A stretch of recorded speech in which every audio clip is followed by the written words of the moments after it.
കൃഷ്ണ കൃഷ്ണ കൃഷ്ണ ഹരേ ഹരേ ഹരേ രാമ രാമ രാമ ഹരേ ഹരേ ഹരേ കൃഷ്ണ കൃഷ്ണ കൃഷ്ണ ഹരേ ഹരേ ഹരേ രാമ രാമ രാമ ഹരേ ഹരേ ഹരേ കൃഷ്ണ കൃഷ്ണ കൃഷ്ണ ഹരേ ഹരേ ഹരേ രാമ രാമ രാമ ഹരേ ഹരേ ഹരേ കൃഷ്ണ കൃഷ്ണ കൃഷ്ണ ഹരേ ഹരേ ഹരേ രാമ രാമ രാമ ഹരേ ഹരേ ഹരേ കൃഷ്ണ കൃഷ്ണ കൃഷ്ണ ഹരേ ഹരേ ഹരേ രാമ രാമ രാമ ഹരേ ഹരേ ഹരേ കൃഷ്ണ കൃഷ്ണ കൃഷ്ണ ഹരേ ഹരേ ഹരേ രാമ രാമ രാമ ഹരേ ഹരേ ഹരേ കൃഷ്ണ കൃഷ്ണ കൃഷ്ണ കൃഷ്ണ ഹരേ ഹരേ ഹരേ രാമ രാമ രാമ ഹരേ ഹരേ കൃഷ്ണ മാതാജി പ്രണാമം. പ്രണാമം മാതാജി. ഹരേ കൃഷ്ണ. ഹരേ കൃഷ്ണ. ഹരേ കൃഷ്ണ. പ്രണാമം മാതാജി. ഹരേ കൃഷ്ണ. ഹരേ കൃഷ്ണ മാതാജി. ഹരേ കൃഷ്ണ. പ്രണാമം. ഓമജ്ഞാനതിമിരാന്തസ്യ നാനാഞ്ജനാശലാകയാ ചക്ഷുരുന്മീലിതം യേന തസ്മൈ ശ്രീഗുരവേ നമഃ. ശ്രീചൈതന്യമനോഭീഷ്ടം സ്ഥാപിതം യേന ഭൂതലേ സ്വയം രൂപകഥാ മഹ്യം ദദാതി സ്വപദാന്തികം. വന്ദേഹം ശ്രീഗുരോ ശ്രീയുതപദകമലം ശ്രീഗുരുൻ വൈഷ്ണവാംശ ശ്രീരൂപം സാഗരജാതം സഹഗണ രഘുനാഥാന്വിതം തം സജീവം സാദ്വൈതം പരിജനസഹിതം കൃഷ്ണചൈതന്യദേവം ശ്രീരാധാകൃഷ്ണപാദാ ശ്രീവിശാഖാന്വിതാംശ. നമോ വിഷ്ണുപാദായ കൃഷ്ണപ്രേഷ്ഠായ ഭൂതലേ ശ്രീമദേ ഭക്തിവേദാന്ത സ്വാമിൻ ഇതി നാമിനെ. നമസ്തേ സാരസ്വതേ ദേവേ ഗൗരവാണി പ്രചാരിണേ നിർവിശേഷശൂന്യവാദി പാശ്ചാത്യദേശ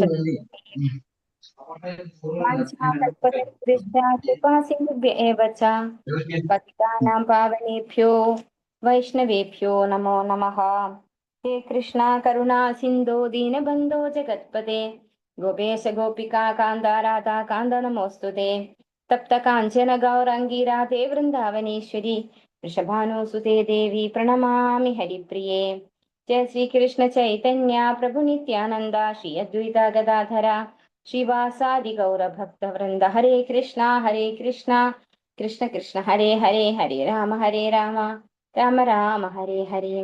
ഹരേ കൃഷ്ണ. ശ്രീ രാധാ ഗോവിന്ദ് മന്ദിർ ഇസ്കോൺ മംഗളൂരിന്റെ ഷോർട്ട് ഭാഗവതം ക്ലാസ്സിലേക്ക് എല്ലാ ഭക്തന്മാർക്കും സ്വാഗതം. ഓം നമോ വാസുദേവായ. ഓം നമോ ഭഗവതേ വാസുദേവായ. ഓം നമോ ഭഗവതേ വാസുദേവായ. നിഗമകൽപതരോർഗളിതം ഫലം ശുഖമുഖാദമൃതദ്രവ സംയുതം പിബത ഭാഗവതം രസമാലയം മുഹുരഹോ രസികാ ഭുവി ഭാവുകാഃ. നാരായണം നമസ്കൃത്യ നരം ചൈവ നരോത്തമം ദേവീം സരസ്വതീം വ്യാസം തതോ ജയമുദീരയേത്. നഷ്ടപ്രായേഷു ഭദ്രേഷു നിത്യം ഭാഗവത സേവയാ ഭഗവതി ഉത്തമ ശ്ലോകേ ഭക്തിർഭവതി നൈഷ്ഠികീ. കൃഷ്ണായ വാസുദേവായ ദേവകീ നന്ദനായ ച നന്ദഗോപകുമാരായ ഗോവിന്ദായ നമോ നമഃ. മദേഹബന്ധോ മത്സംഗിൻ മദ്ഗുരോ മന്മഹാദന മന്വിതാരക മദ്ഭാഗ്യ മതാനന്ദ നമോസ്തുതേ. ഗ്രന്ഥ ശ്രീമദ് ഭാഗവതം ശ്ലോകപാഠ്യത്തെ ശ്രീമദ് ഭാഗവതം ഖണ്ഡം 2 അധ്യായം 3. അദ്ദേഹത്തിന്റെ പേര് വന്നിട്ട്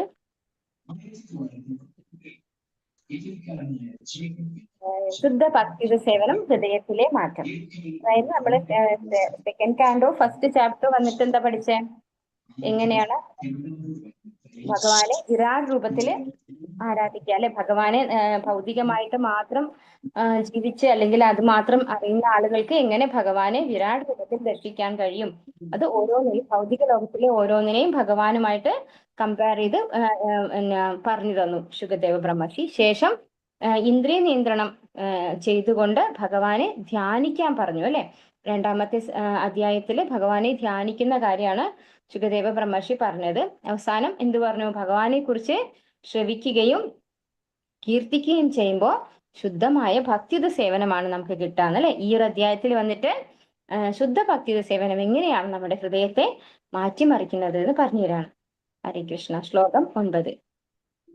ഓം നമോ ഭഗവതേ വാസുദേവായ. രാജ്യകാമോ മനൂൻ ദേവാൻ നിരൃതിം ത്വപി ചരൻ യചേത് കാമകാമോ യചേത് സോമം അകാമഃ പുരുഷം പരം.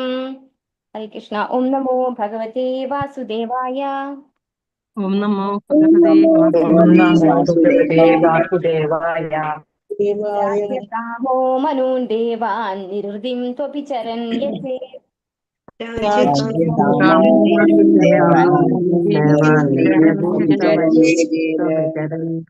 കാമകാമോ യചേത് സോമം അകാമഃ പുരുഷം പരം.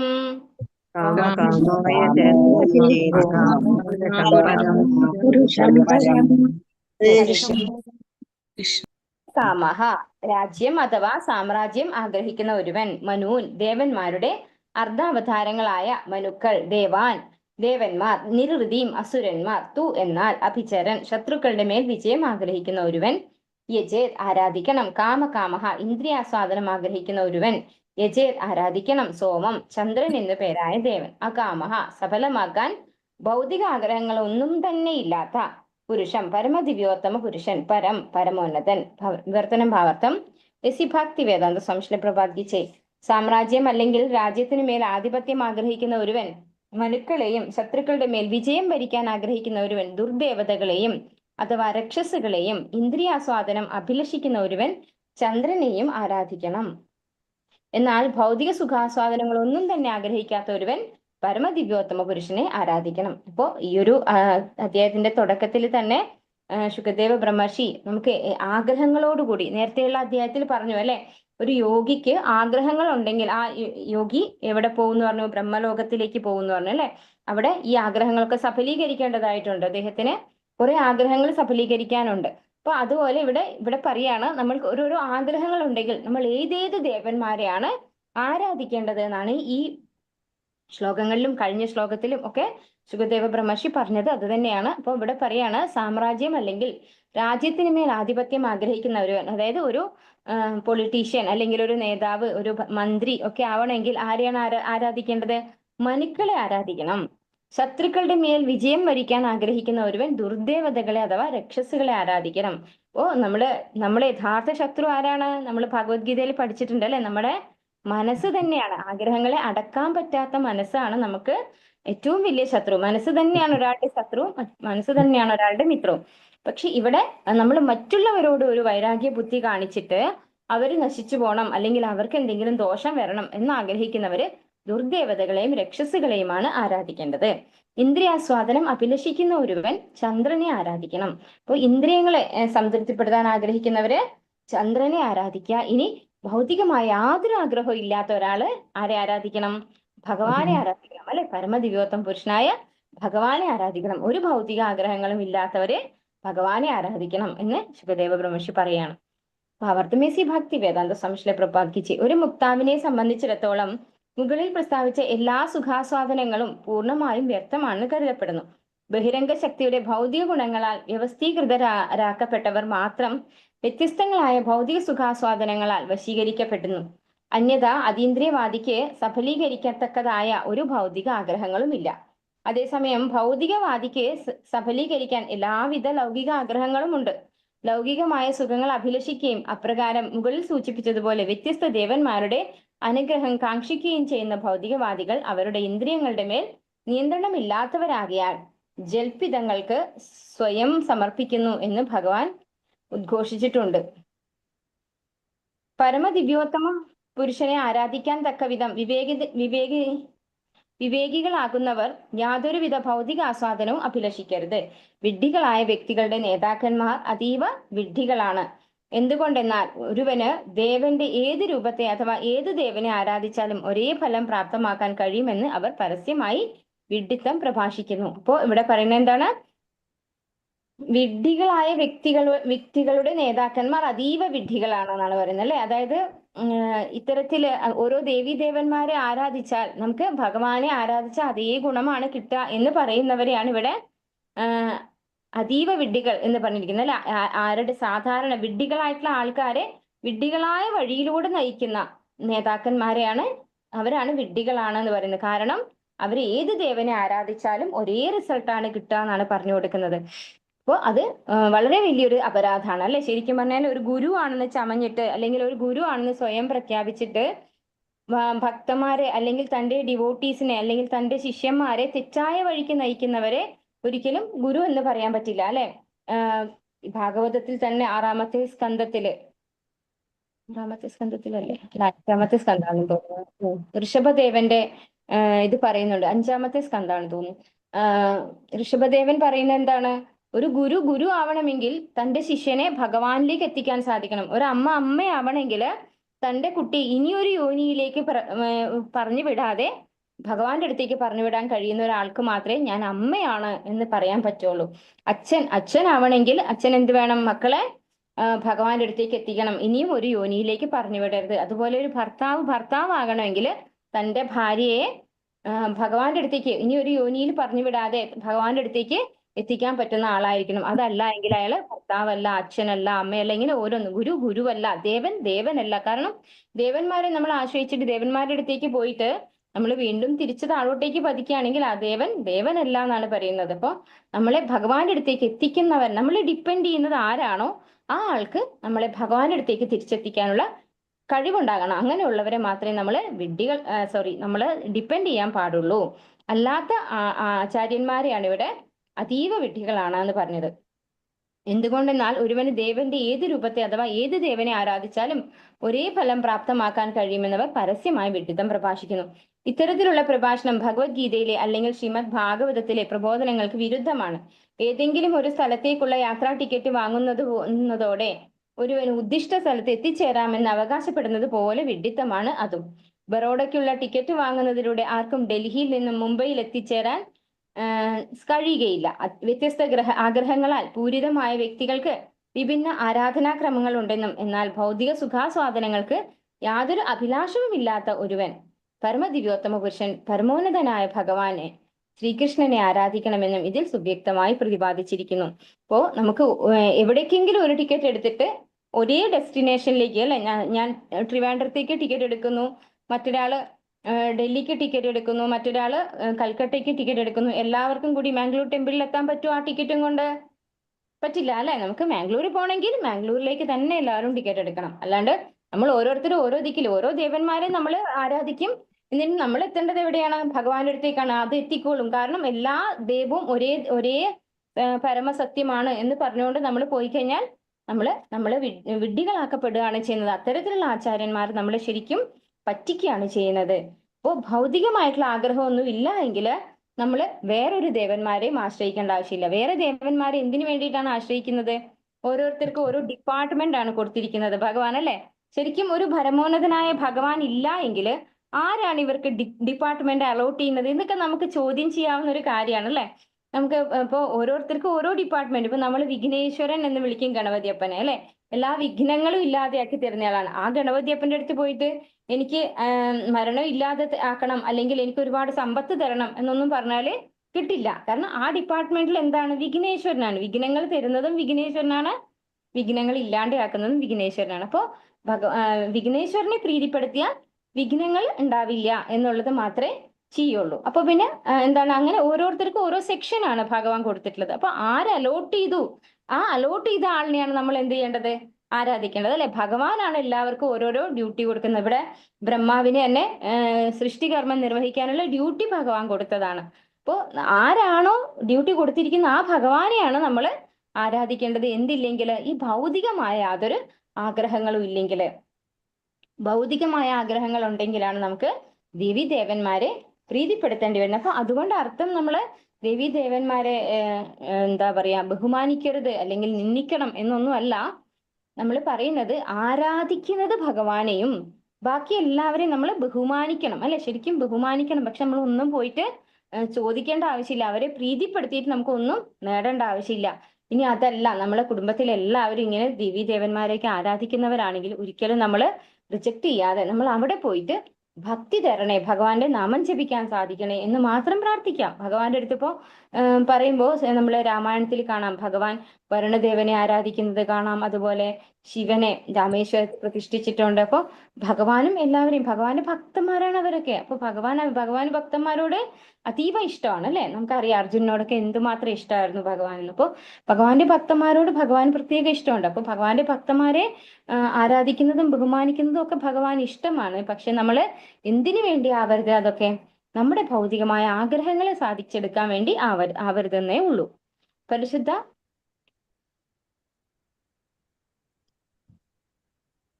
വ്യത്യസ്ത ആഗ്രഹങ്ങളാൽ പൂരിതരായ വ്യക്തികൾക്ക് വിഭിന്ന ആരാധനാക്രമങ്ങൾ ഉണ്ടെന്നും എന്നാൽ ഭൗതിക സുഖാസ്വാദനങ്ങൾക്ക് യാതൊരു അഭിലാഷവും ഇല്ലാത്ത ഒരുവൻ പരമദിവ്യോത്തമ പുരുഷൻ പരമോന്നത ഭഗവാൻ ശ്രീകൃഷ്ണനെ ആരാധിക്കണമെന്നും ഇതിൽ സുവ്യക്തമായി പ്രതിപാദിച്ചിരിക്കുന്നു. ഈ ആരാധനാ പ്രക്രിയയെ ഭക്തിയുത സേവനം എന്ന് വിശേഷിപ്പിക്കുന്നു. പരിശുദ്ധ ഭക്തിയുത സേവനം എന്നത് ഫലോദിഷ്ട കർമ്മങ്ങളും പ്രയോഗ സിദ്ധ പ്രകൽപ്പനങ്ങളും ഉൾപ്പെടെയുള്ള ഭൗതിക ആഗ്രഹങ്ങളുടെ യാതൊരു കലർപ്പും ഇല്ലാത്ത ഭഗവത് സേവനമാണെന്നർത്ഥം. ഭൗതിക ആഗ്രഹങ്ങളുടെ സഫലീകരണത്തിന് ഒരുവനെ പരമദിവ്യോത്തമ പുരുഷനെ ആരാധിക്കാം. എന്നാൽ അടുത്ത ശ്ലോകത്തിൽ വിശദമാക്കും പോലെ അത്തരം ആരാധനയുടെ ഫലവും വ്യത്യസ്തമാണ്. സാമാന്യേന ഭഗവാൻ ആരുടെയും ഇന്ദ്രിയാസ്വാദനങ്ങൾക്കായുള്ള ലൗകിക അഭിലാഷങ്ങളെ സഫലീകരിക്കുകയില്ല. എന്നാൽ ആത്യന്തികമായി ഭൗതിക സുഖാസ്വാദനം ആഗ്രഹിക്കാത്ത അവസ്ഥയിലേക്ക് എത്തുന്നതിനായി അദ്ദേഹം ഭക്തർക്ക് മാത്രം ആശീർവാദങ്ങൾ പ്രദാനം ചെയ്യുന്നു. അപ്പോൾ ഭൗതിക ആഗ്രഹങ്ങൾ ഉള്ളവരും ഭഗവാനെ ആശ്രയിക്കുന്നതിൽ തെറ്റില്ല. ഇത് നമ്മൾ ഭഗവത്ഗീതയിൽ പഠിച്ചിട്ടുണ്ട് അല്ലെ. ചതുർവിതാപചന്ദേ മാം ജനോ സുകൃതിനോർജുന ആർത്തോ ജിജ്ഞാസുരർത്ഥാർത്ഥി നാനീച ഭരതർഷഭ. 4 വിധ ആളുകൾ എന്നെ ആരാധിക്കുന്നുണ്ടെന്ന് ഭഗവാൻ തന്നെ പറയുന്നു. ആരൊക്കെയാണ്? ഒന്ന് ദുഃഖിതൻ, ആർത്തനാണ് അല്ലെ. മറ്റൊന്ന് ആർത്തോ ജിജ്ഞാസു അർത്ഥാർത്ഥി. ജിജ്ഞാസു പറഞ്ഞു കഴിഞ്ഞാൽ എന്താണ് സത്യം, പരമസത്യം എന്താണെന്ന് അന്വേഷിക്കുന്ന ആകാംക്ഷയുള്ള ഒരു വ്യക്തി. ഇനി അർത്ഥാർത്ഥി. അർത്ഥാർത്ഥി പറഞ്ഞ എന്താണ്? ധനം ആഗ്രഹിക്കുന്ന ആളാണ് അല്ലെ. അപ്പൊ ആഗ്രഹങ്ങൾ ഉള്ളവർക്കും ഭഗവാനെ ആരാധിക്കാം. പക്ഷെ അത് അടുത്ത ശ്ലോകത്തിൽ അതിനെക്കുറിച്ച് ഡീറ്റെയിൽഡ് ആയിട്ട് പറയുന്നുണ്ട്. അതിന്റെ ഫലം വ്യത്യസ്തമാണ്. ഇതിന് നമുക്കൊരു പറയാൻ പറ്റുന്ന ഒരു എക്സാമ്പിള് ധ്രുവ മഹാരാജാവ് തന്നെയാണ്. ധ്രുവ മഹാരാജാവ് എന്താഗ്രഹിച്ചുകൊണ്ടാണ് ഭഗവാനെ ആരാധിച്ചത്? എനിക്ക് വലിയ രാജ്യം അല്ലെ, അച്ഛൻ്റെതിനേക്കാൾ വലിയ രാജ്യം വേണം എന്ന് ആഗ്രഹിച്ചുകൊണ്ട്. ഒരു മിനിറ്റ്.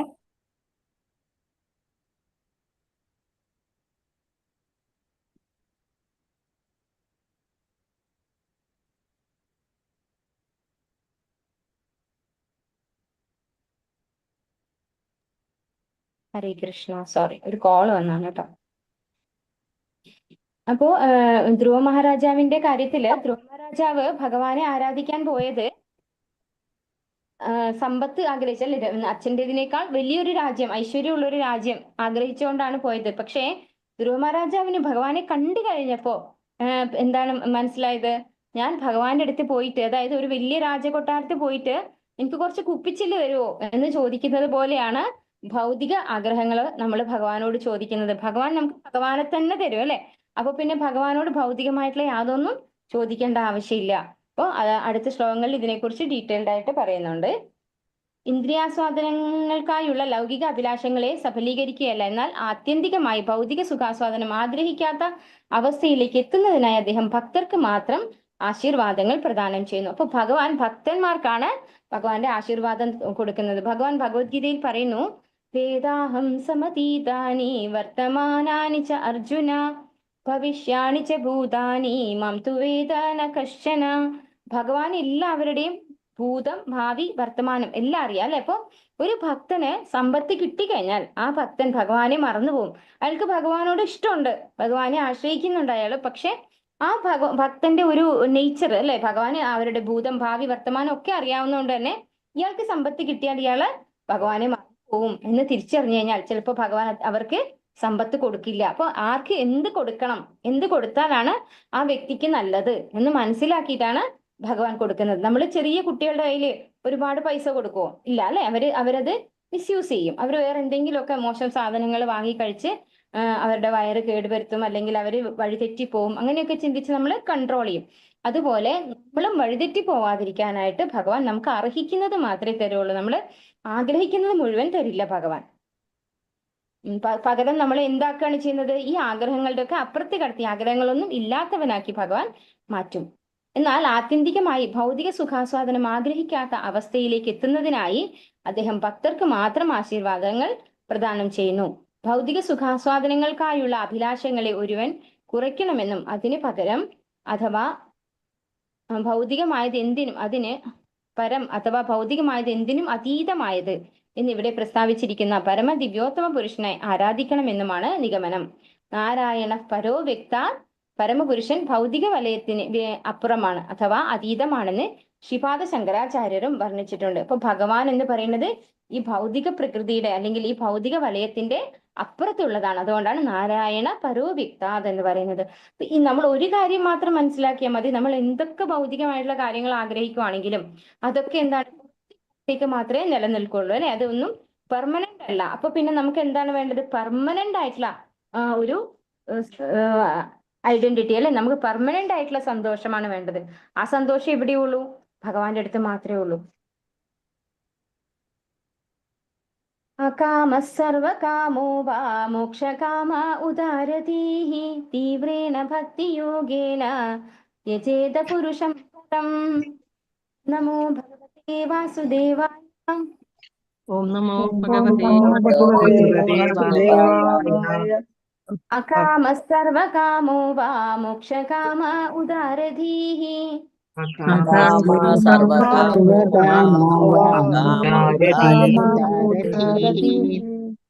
തീവ്രേണ ഭക്തിയോഗേന യജേത പുരുഷം പരം.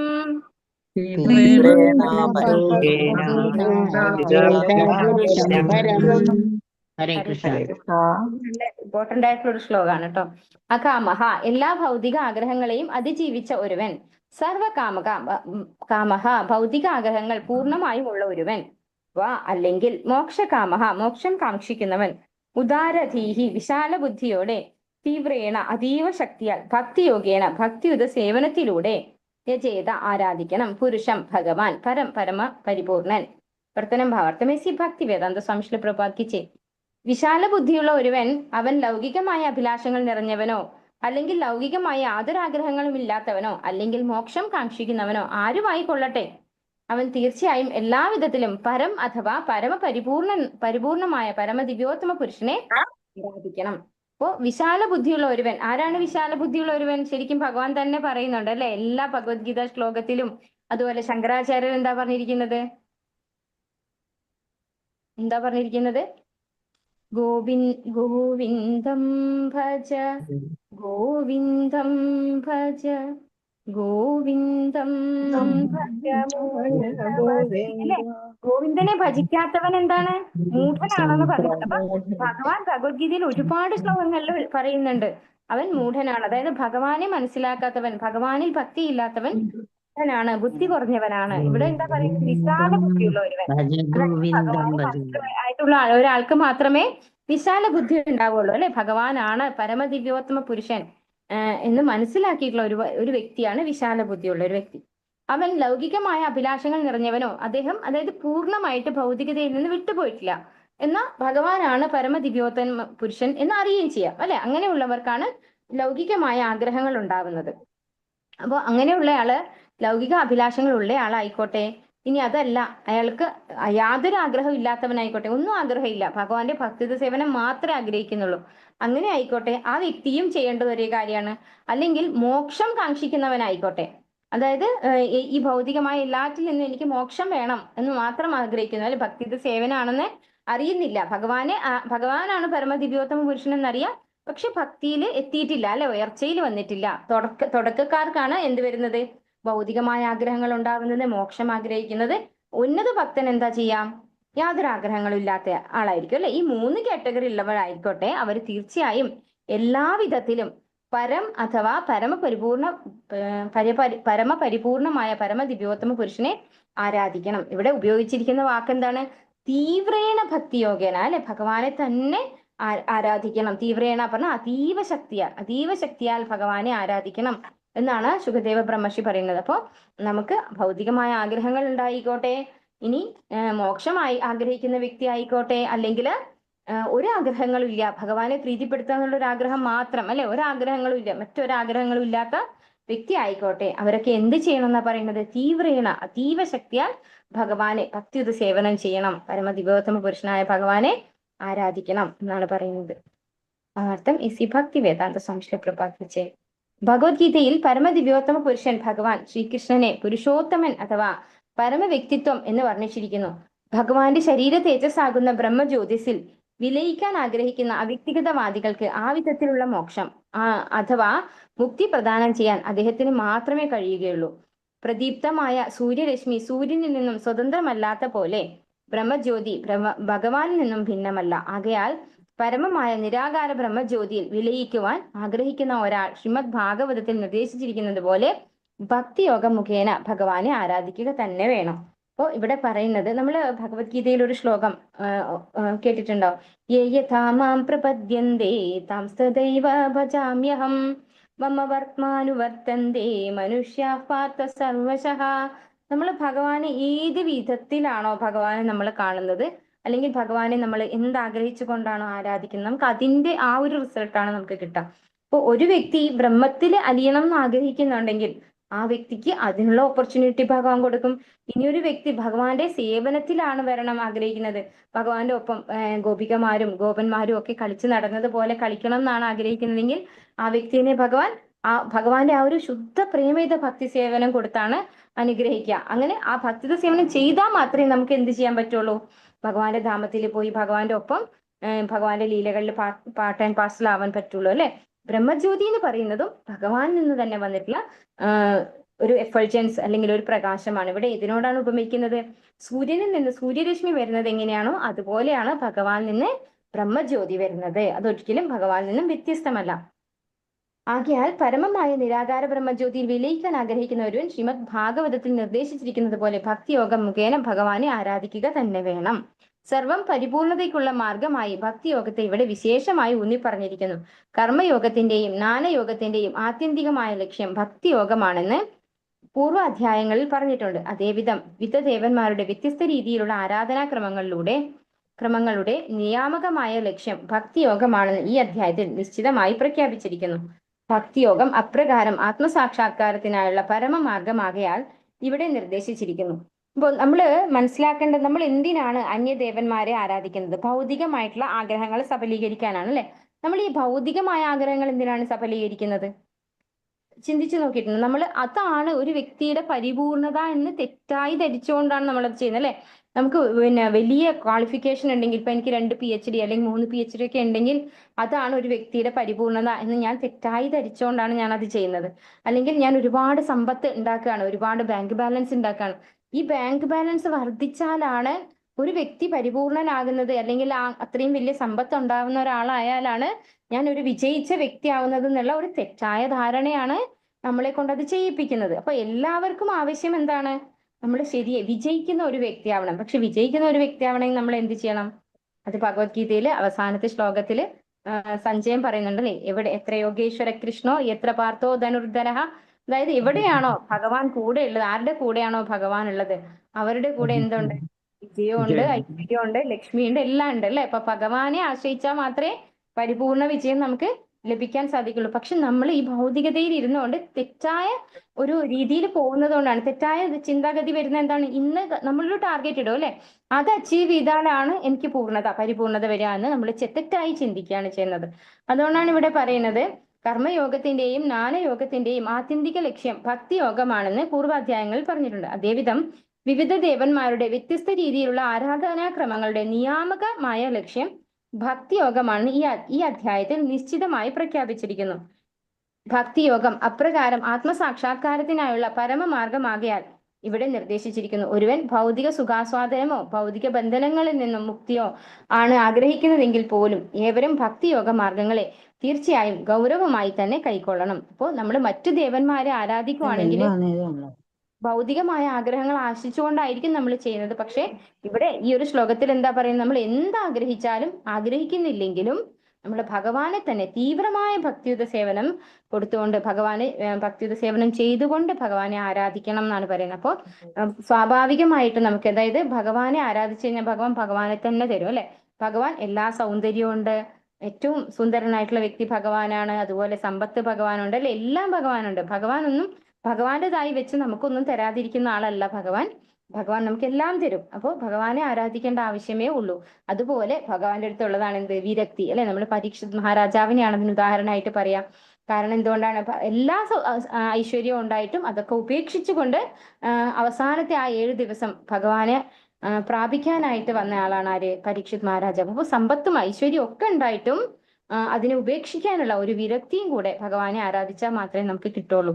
ഭൗതികമായ അഭിലാഷങ്ങളൊന്നും ഇല്ലാത്തവനാണ് അകാമഹ, അകാമൻ. ഒരു ജീവസത്ത സ്വാഭാവികമായും പരമപരിപൂർണന്റെ പുരുഷം പൂർണ്ണം അവിഭാജ്യ ഘടകമാകിയാൽ ശരീരത്തിന്റെ അവിഭാജ്യ ഘടകങ്ങൾ അഥവാ ശരീരത്തിന്റെ വിവിധ അവയവങ്ങൾ സ്വാഭാവികമായും മുഴുവൻ ശരീരത്തെയും സേവിക്കാൻ ഉദ്ദേശിച്ചുള്ളവയാണെന്ന പോലെ പരമസത്തയെ സേവിക്കുക എന്ന സ്വാഭാവിക കർമ്മം ജീവസത്തയ്ക്കുണ്ട്. അതിനാൽ ആഗ്രഹമില്ലായ്മ എന്നത് ശിലയെ പോലെ അചേതനമാണെന്ന് അർത്ഥമാക്കുന്നില്ല. മറിച്ച് ഒരുവന്റെ യഥാർത്ഥ സ്ഥിതിയെക്കുറിച്ച് ബോധവാനാകുകയും അപ്രകാരം പരമപുരുഷനിൽ നിന്ന് മാത്രം സംതൃപ്തി അഥവാ ഇച്ഛാപൂർത്തി ആഗ്രഹിക്കുകയുമാണ്. ശില ജീവഗോസ്വാമി അദ്ദേഹത്തിന്റെ സന്ദർഭയിൽ ഈ ആഗ്രഹമില്ലായ്മയെ അഥവാ അഭിലാഷ ശൂന്യതയെ ഭജനീയ പരമപുരുഷ സുഖമാത്ര സ്വസുഖത്വം എന്ന് വിവരിച്ചിട്ടുണ്ട്. പരമപുരുഷന്റെ സംതൃപ്തിയെ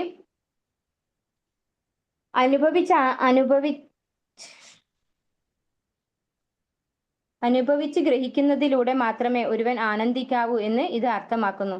ജീവസത്തകളുടെ ഈ അന്തർജ്ഞാനം അഥവാ സഹജ അവബോധം ഭൗതിക ലോകത്തിൽ ജീവാത്മാക്കളുടെ ബദ്ധാവസ്ഥയിൽ പോലും പലപ്പോഴും പ്രകടമാകുന്നു. അത്തരം അന്തർജ്ഞാനം അല്പബുദ്ധികളായ വ്യക്തികളുടെ ശുഷ്കിച്ച മനസ്സുകൾ പരക്ഷേമ ഇച്ഛ, സർവഭൂതദയ, സ്ഥിതി, സമത്വവാദം അഥവാ സോഷ്യലിസം, കമ്മ്യൂണിസം എന്നീ രീതികളിൽ പ്രകടമാക്കുന്നു. ലൗകികമായ പ്രവർത്തന തലത്തിൽ സമൂഹം, സമുദായം, കുടുംബം, രാജ്യം അല്ലെങ്കിൽ മാനവരാശി എന്നീ രൂപങ്ങളിൽ മറ്റുള്ളവർക്ക് നന്മ ചെയ്യുന്നത് പരമപുരുഷന്റെ സന്തോഷത്താൽ സന്തോഷം അനുഭവിക്കുന്ന പരിശുദ്ധ ജീവസത്തയുടെ അതേ അപൂർവ കൽപ്പിതമായ വികാരത്തിന്റെ ഭാഗിക ആവിഷ്കാരമാണ്. അത്തരം അതിശോഭനമായ അനുഭൂതികൾ ഭഗവത് സന്തോഷത്തിനായി ബ്രജഭൂമിയിലെ കന്യകമാർ പ്രകടിപ്പിച്ചിരിക്കുന്നു. യാതൊന്നും തിരികെ പ്രതീക്ഷിക്കാതെ, ഒന്നും മടക്കി കിട്ടാതെ നിരുപാധികം ഗോപികമാർ ഭഗവാനെ പ്രേമിച്ചു. അകാമ തത്വമായ ആത്മാവിന്റെ പൂർണ്ണ അഭിജ്ഞമായ പ്രകടമാണിത്. ഒരുവന്റെ സ്വന്തം സംതൃപ്തിക്കായുള്ള കാമതത്വം ഭൗതിക ലോകത്തിലും ആത്മാവിന്റെ സംതൃപ്തിക്കായുള്ള അകാമതത്വം ആത്മീയ ലോകത്തിലും പരിപൂർണമായും പ്രകടിപ്പിച്ചിരിക്കുന്നു. ഇവിടെ പറയുന്നത് എന്താണ്, നമ്മള് ഭഗവത്ഗീതയിൽ പറഞ്ഞിരിക്കുന്നു മമൈവാംശോ ജീവലോകേ അല്ലെ. ഭഗവാന്റെ ശാശ്വത അംശമാണ് ജീവലോകം. നമ്മൾ മുഴുവനും ഭഗവാന്റെ ശാശ്വത അംശമാണ്. ഇപ്പോ നമ്മുടെ ശരീരത്തിന്റെ ഭാഗങ്ങൾ, ഇപ്പൊ നമ്മുടെ കാലുകൾ നമ്മൾ എന്തിനു വേണ്ടി ഉപയോഗിക്കുന്നത്, നമ്മുടെ ആവശ്യങ്ങൾ നിറവേറ്റാൻ വേണ്ടിയാണ്. നമുക്ക് സർവീസ് ചെയ്യണ ആര്, നമ്മുടെ കാലുകൾ, നമ്മുടെ കൈകൾ. നമുക്ക് വിശക്കുമ്പോൾ ഭക്ഷണം കഴിക്കുന്നു അല്ലെ, നമുക്ക് എന്തെങ്കിലും ജോലി ചെയ്യാനുണ്ടെങ്കിൽ അത് ചെയ്തു തരുന്നു. അപ്പൊ ഈ കൈ ജോലി ചെയ്താല് അത് ആര് ജോലി ചെയ്തായിട്ടാണ് കണക്കാക്കുന്നത്, ഞാൻ ജോലി ചെയ്തായിട്ടാണ് അല്ലെ. എന്റെ കൈ ചെയ്താല് ഞാൻ ചെയ്തായിട്ടാണ്, എന്റെ കാലുകൾ നടന്നാൽ ഞാൻ നടന്നായിട്ടാണ്. അപ്പൊ നമ്മുടെ ശരീരത്തിന്റെ ഭാഗങ്ങള് നമ്മുടെ ശരീരത്തിന് സേവനം ചെയ്യുന്നത് പോലെ ഭഗവാന്റെ ശാശ്വത അംശമാണ് ആര്, നമ്മൾ ഓരോരുത്തരും. അപ്പൊ നമ്മളുടെ ജോലി എന്താണ്, ഭഗവാന് സേവനം ചെയ്യാന്നുള്ളതാണ് അല്ലെ. അത് സ്വാഭാവികമായിട്ടും അങ്ങനെയാണ്. പക്ഷെ ഭഗവാനെ മറന്നിട്ട് നമ്മള് സമൂഹത്തില് നമ്മള് മാനവ സേവ, മാധവ സേവ എന്ന് പറയാറുണ്ട് അല്ലെ. മറ്റുള്ളവർക്ക് സഹായം ചെയ്യുന്നതാണ് ഭഗവാന് സേവനം ചെയ്യുന്നതിന് തുല്യം. അപ്പോൾ ആ ഒരു ആഗ്രഹത്തോടു കൂടി ഭഗവാനെ സന്തോഷിപ്പിക്കണം എന്നുള്ള വിചാരത്തോടു കൂടി നമ്മൾ എന്ത് ചെയ്താലും അതെന്താണ്, അത് സമർപ്പണം തന്നെയാണ്, ഭഗവത് സമർപ്പണം തന്നെയാണ്. അതായത് പക്ഷെ നമ്മൾ ഒരിക്കലും പകരം ഒന്നും ആഗ്രഹിക്കാൻ പാടില്ല. നമ്മൾ നമുക്ക് എന്തെങ്കിലും ചെയ്തു തരണം, ഞാൻ അവർക്ക് ഉപകാരം ചെയ്തതല്ലേ എന്ന രീതിയിൽ നമ്മൾ ചിന്തിച്ചാൽ അതെന്തായി, അത് തെറ്റായി മാറി. ഭഗവാനെ സന്തോഷിപ്പിക്കാൻ വേണ്ടി നമ്മൾ എന്ത് ചെയ്താൽ കരോഷി യദശ്നാസി യജ്ജുഹോഷിദാസിയത് തപസ്സി കൗന്ദേയ മത്കുരുഷമതർപ്പണം, നമ്മള് ഭഗവത് സമർപ്പണമായിക്കൊണ്ട് ഭഗവാൻ സന്തോഷവാനാകട്ടെ എന്ന് കരുതിക്കൊണ്ട് എന്ത് ചെയ്താലും അത് ഭഗവാൻ ആ രീതിയിൽ തന്നെ എടുക്കും. പക്ഷെ നമ്മൾ ആ ഒരു കർമ്മം ചെയ്തിട്ട് തിരിച്ച് നമ്മൾ എന്തെങ്കിലും റിട്ടേൺ ആഗ്രഹിച്ചാല് അതെന്തായി, അത് കാമ്യകർമ്മം തന്നെ ആയി മാറും. അപ്പോൾ അതാണ് ഇവിടെ ബ്രജഭൂമിയിലെ കന്യകമാരൊക്കെ ഒന്നും ഇങ്ങോട്ട് തിരിച്ചു കിട്ടണം എന്ന് ആഗ്രഹിച്ചിട്ടല്ല ഭഗവാനെ സേവനം ചെയ്തത്. ഭഗവാനെ സന്തോഷിപ്പിക്കാൻ വേണ്ടി മാത്രം അവര് ഭഗവാനെ പ്രേമിച്ച് നടക്കുകയാണ് ചെയ്തത്. അപ്പോൾ ഭഗവാൻ സന്തോഷവാനാകണമെന്ന് മാത്രമേ അവരാഗ്രഹിച്ചിട്ടുള്ളൂ. ഹരേ കൃഷ്ണ. ബാക്കി ഭാഗം നമുക്ക് അടുത്ത ദിവസം എടുക്കാം. ഹരേ കൃഷ്ണ. വാഞ്ചാകൽപതരൂപസ്യ കൃപാസിന്ധു പേവച്ച പതിതാനാം പാവനേഭ്യോ വൈഷ്ണവേഭ്യോ നമോ നമഃ. അനന്തകോടി വൈഷ്ണവൃന്ദ की जय, श्रील प्रभुपाद की जय, गुरु महाराज की जय, निताय गौर प्रेमानंदे. हरि हरि बोल. हरे कृष्ण. सर्वम श्री कृष्णार्पणमस्तु. हरे कृष्ण. कृष्ण हरे कृष्ण. प्रणाम माता जी.